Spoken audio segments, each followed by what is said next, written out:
Welcome back, people. Once more, Kyra is back. It's been a while doing some studies, man. Yeah, how are you, my subscriber? How are you, people? How is everything? The world is still out there, raging, mad.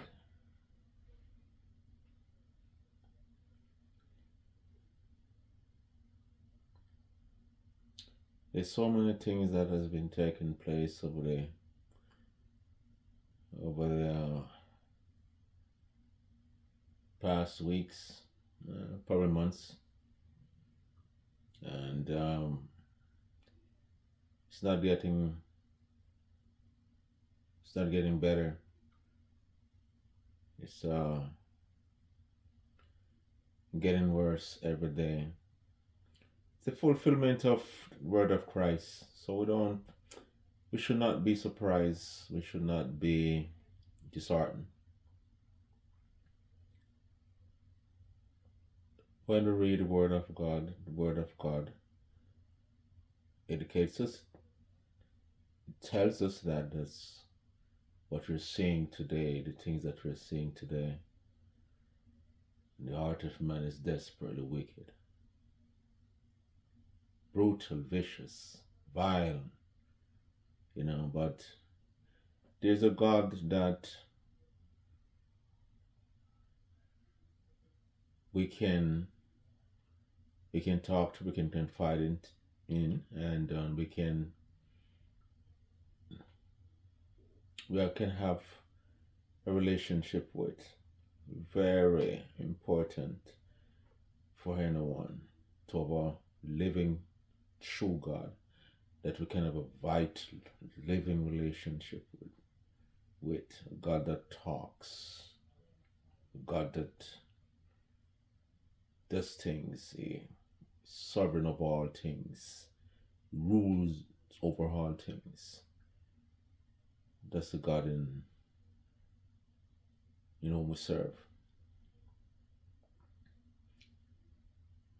And despite our situation that we're going through,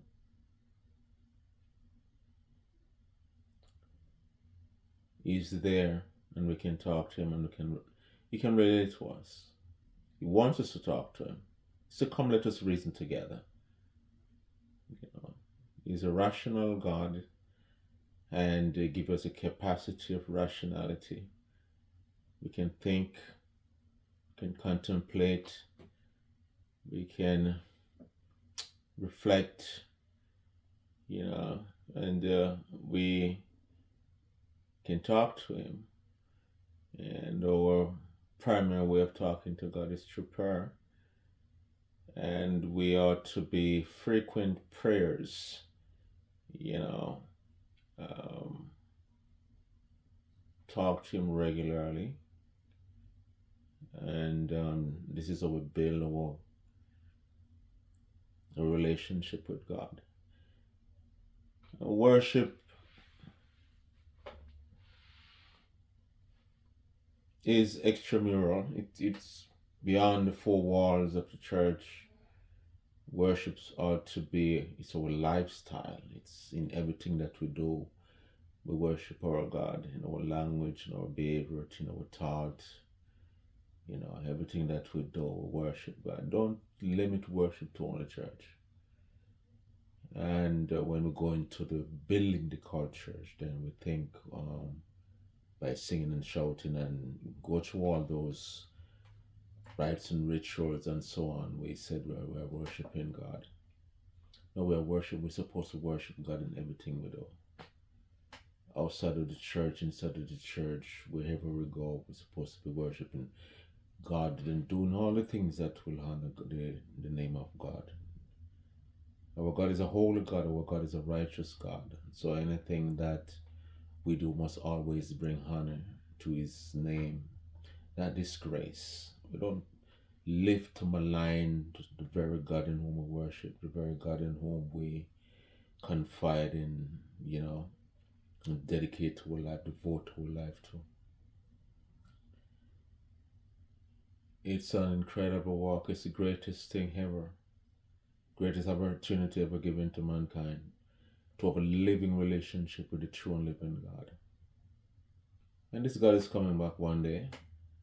It's not a myth, it's not a fairy tale, it's not something that is conjured up by mankind to control and dominate the mass. You know, it's a reality. One day God is going to return, and the God is coming back to judge evil and wicked people that rebel against him, that persecute his people, oppress his people, prosecute his people, and necessarily just for standing up for what is right, what is true. You know.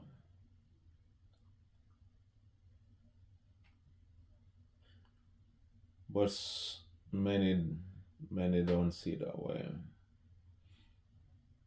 Many choose to walk the broad path. Many choose to, you know, people always coin terms and phrases that seems to characterize their lives, and and then certain phrases and certain acronym or maxims just spread around, and come memes, and it's a kind of ethos. Seems to be a principle by which some people be part of the whole um, conceptual schemes, or they view life and how to working of life, the inner working of life. Oh, we have one life to live. You ever hear people say that all the time? We have one life to live. And so many people will spend a lot of time, okay, I have one life to live, so I have to do everything to enjoy myself to the fullest, because, and then when the day come when I leave this world, uh, well, just in that sense, they don't see as, when it's a leave this world, it just gone, evaporated, and it's not a true saying. You don't have one life to live. Probably only you could, okay, you could say you might have one life to live this part of reality. This part of reality.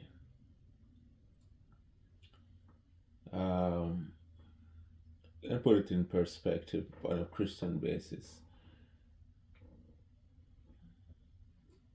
The life that you're living now in this this world system will come to an end.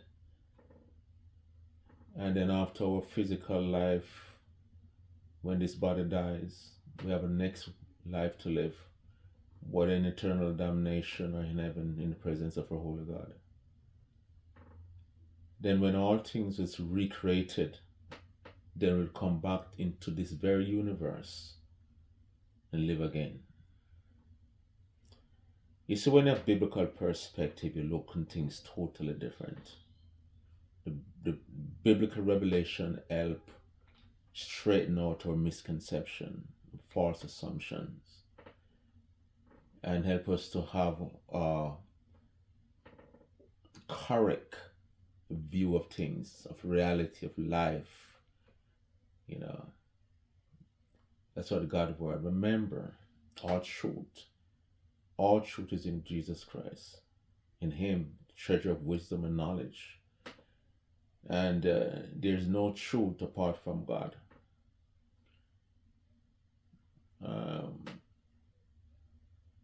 Reject Him as you only want, and rebel against Him as all you want, but you're gonna pay. Whether you think, whether you believe that, but they're calling me a fool. Oh, this guy doesn't know what he's saying. Nothing goes like that. We'll see. It's just a matter of time. We'll see. Right? I'm telling you, it would be best if you come to know Jesus is right now and believe him with all your might, to believe in him with all your soul, all your being. And if you should die before he comes, then you will rejoice because you'll be taken straight into his presence. But if you continue suppressing the truth in unrighteousness, according to Paul in Romans 1, there's something that they call Paschal wager. Paschal wager. It takes on different um,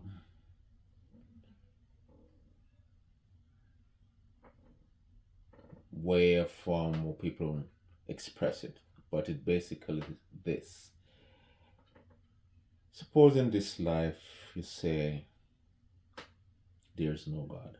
No, just me here, and this world system and how it is there. There's no God at the end.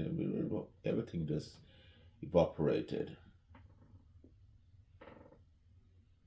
And then at the end, you discover that there really is a God. What happened to you? You lose everything. Your very soul, everything that you own in this life is gone, including yourself. Eternal damnation, eternal punishment into Gehenna. Now on the other side, suppose you worship God now. You believe in Christ that resurrect from the dead. All that means Christianity is true. Everything, and you worship him with all your heart, soul, and mind. And you discover at the end that there is no God.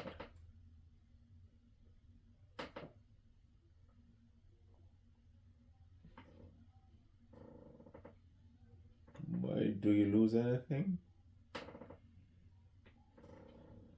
How do you feel about that? Did you lose anything whatsoever? But you can't afford to take that risk. You can't afford to wager that at all. There is a God. There is a true living God, the gods of gods. There are many gods in the world. The Bible makes it very plain. They're not really gods, but the Bible said that they're gods because people actually worship these things, regardless of what they are. Whether the human being, job, career, stone, bricks, steel, with some little artistic touch to it. And they call these things gods, and they attribute qualities to these things and give name to it. Idolatry is such a awful, it's brutally rational. It's madness. It's mad, absurd, preposterous. And the Bible, the prophet, use a lot of sarcasm and sardony to bring out the ludicrousness of idolatry. It's crazy. Carve a piece of wood out, and then you turn it, give it a likeness like a human being, and then you give it a name that this is the God of the sky. And then you give it attributes. You said this God can do this and he can do that, and he's powerful, can stop the rain and cause the rain to fall. And then you stoop down and bow before this lifeless piece of artistic object. even sacrifice loved one in honor of it. You take great care for this thing. You give it, you offer money, and you would also say that whatsoever the fortunate circumstances in the life, you would say, well, this God grant me all of these things in this life. You are the creator of this God, yet you bow before your creation, your own imagination. It's an objectification of your own imagination, of your own creativity. Your worship is singing effigies. It's foolishness. No wonder the prophet criticized it so much and laugh at it and critique it so much because it's foolishness. God that is living is relinquish, renounce for something that is lifeless, steels and stones and wood. It's amazing human being can do some things when it comes into spirituality. It's crazy.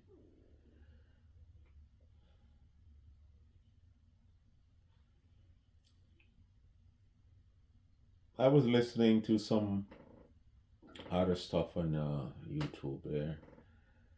A lot of craziness still dominating the places they call church. A lot of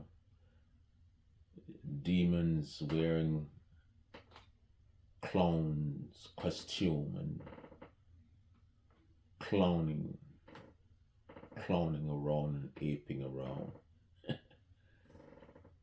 You know, looking for attention, looking for the spotlight to mock the things of God, to bring dishonor and shame upon the things of God.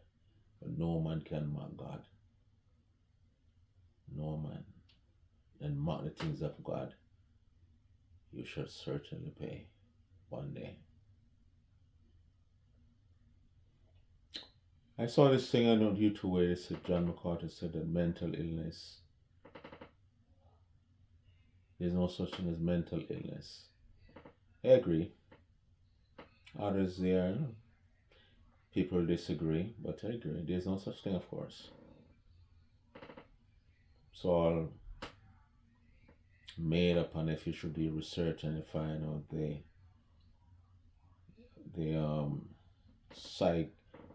psychiatry, the whole process of psychiatry and the psychiatrization,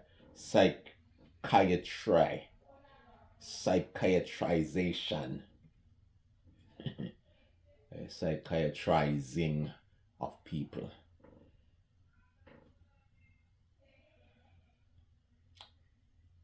Creating diseases that has no scientific basis. They're nothing but nostrums, placebo effects, and then people will want to be labeled by these clinical officials, clinicians, and they take, psychotropic drugs, for the rest of their life for something that has no substantial medical, objective, scientific verification. And people use these things as a justification or an excuse or some kind of basis for doing a lot of stuff. Rationalization. How many people have you heard that when they do all manner of evil, they claim that they have some kind of mental health issue? So they're looking for some reason to obliterate uh, full responsibility for the action and accountability.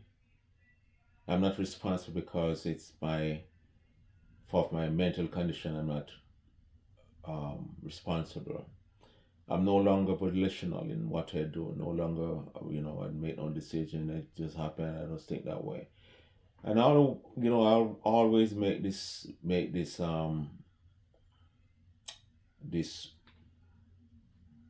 reasoning that every time somebody does something that is evil, courts, uh, law want to say they are not responsible for their criminal behavior, for the vicious, brutal crime that they committed against another human being. And I'm saying to myself, why is it that all the time, anytime somebody suffer from PTSD or whatever they call it, or some kind of hyperactive disorder, whatsoever it is they're diagnosed with, why is it that it always, whatsoever condition it is, always lead people to do atrocious, um, horrific, vile, wicked things? Why is it when somebody they say that somebody suffer from some kind of insanity is always about doing some kind of evil, to kill a little child, to rape a little child, to kill a husband, kill wife, and all the kids and all of these things. Why can't somebody who have these so-called mental health, put it this way, mentally unhealthiness, or mental ill health, why don't walk the street naked, miles away, miles a day? Why they don't find some cave and carry some book in there and sit down and read all of these books for days and months and years, or go on the roof of the house and sit up there in the sun and the rain for hours? Why they don't do these things? Why it's always about killing and murder and raping and do all of these diabolic things? Why it always lead them to do these things? That's a question that I always ask. When people have certain evil proclivities and intention and dispose to certain evil, they glad for these medical terminologies where they can slip under to carry out these things, because they know that they will be exonerated by the court, and they look on them as they don't have any sense and they don't know what they're doing, and they don't punish them. They put them in an institution and give them injection and all of these things to cure whatsoever mentally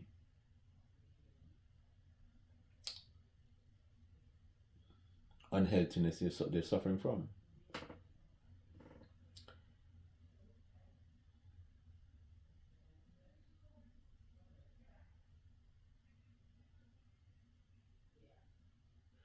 This psychiatrization of human behavior, it's all a farce, man. It's all a farce. You check it out. You check it out. Smart Christian TV has a program on that too. I was listening to him. Um, have some good information. You can check that out too. and mental health issues. When people have something condition, like Alzheimer, Parkinson's, it's a total different thing because you can, yeah, their organic basis to their brain. Their brain is undergoing changes and dying. Brain cells disrupted and wasting away. So they will do weird things. But when a group of psychiatrists sit down and somebody start to explain to them what they're thinking, what they're imagining, and all of these things, and then all of a sudden they write all of these things and come to the conclusion that this person suffering from some trumped up name, and then you label that person with this condition, and then you find some way to, you know, prescribe some kind of medication for that made up medical condition, then it's a serious thing, man. Very serious thing. People must not sit down and just allow these people to put names to them. And they love these names, and so they use these names to do evil most of the time. They believe these things. Why? They believe these things. And these label will wherever they go will follow them. Don't let nobody label without medical condition, without any uh, objective, scientifically verifiable basis, right?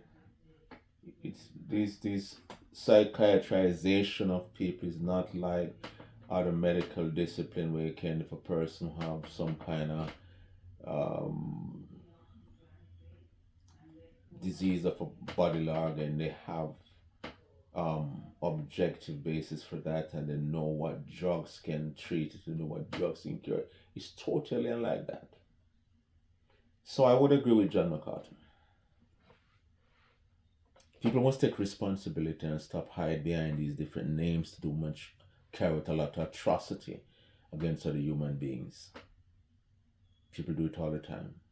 And quick to be labeled as thinking some of them don't want to go work, some of them don't want to, be independent, some of them just want to use this to be that and just live the rest of their life that way. And to justify their behavior throughout the rest of their life. Right?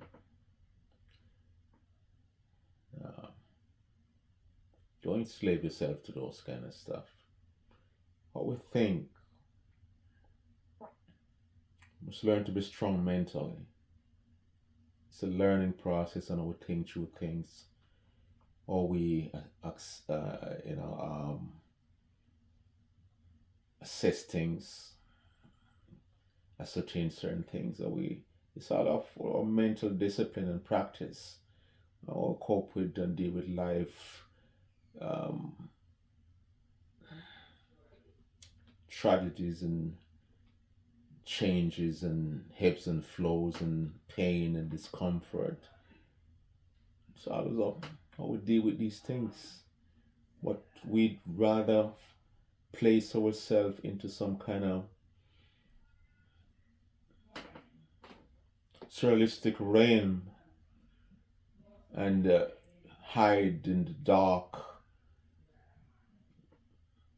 and relinquish our responsibility and our capability how to deal with and cope with life vicissitude and circumstances, and be strong and be resilient and be and be versatile in handling life situation.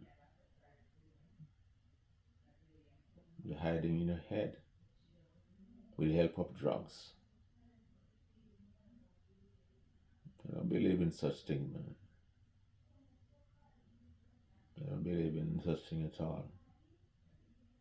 Many of these psychiatric drugs and all these diseases, mental diseases that they claim that people have, man, is just something that's trumped up because it's the pharmaceutical industry and all of these things are big money business, man. Doctors and all of these people are into these things, make big money, and if they can come up with all of these things and you know to make money off people, we're game pigs nonetheless. And medicine is no longer about curing anybody, finding any cure about uh, for people to help people overcome the diseases and to cure affliction. No, it's about treating you until you die. That's what it's all about. So people invest a lot of billions into these, finding cure for that, finding cure for that, and all this money going towards these things, man. You know many billions of dollars point is it's still pouring into finding cure for these families of cancer that they have out there. Comparing to lethal disease, other lethal diseases, and some people believe that they have a cure, but say they do, they won't let you know. Nobody want to find cure for anything because if they do, the more money, the more making in a big buck here. You know, this is the type of world we live in, man. This is the type of world we live in. The love of money, the root of all evil. Think of anything you can think of. Money involving it somewhere along the line. And this corrupt humanity so much that they're willing to sell their soul. They're willing to sacrifice your loved ones, sacrifice other people, the lives of other peoples for it. They kill husband, kill wife, wife kill husband, children kill parents for it. And they reject and renounce the true and living God for it.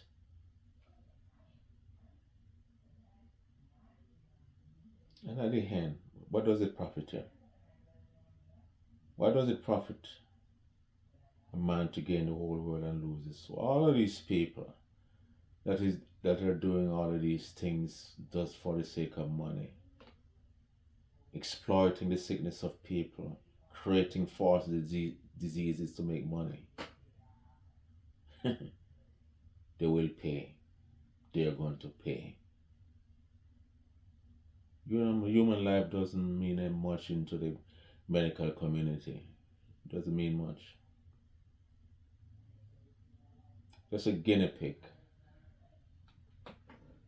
for their exploitation and stuff like that. But there's a judgment day coming. There is a judgment day coming. And everything that is subterranean, surreptitious, will be exposed, will come to the surface. And all men shall be judged. The truth shall be made known. All that is hidden will come to light. Because God said so. And so shall it be. And so it must be. Thank you again, people. Enjoy your day until next time. Skyro out.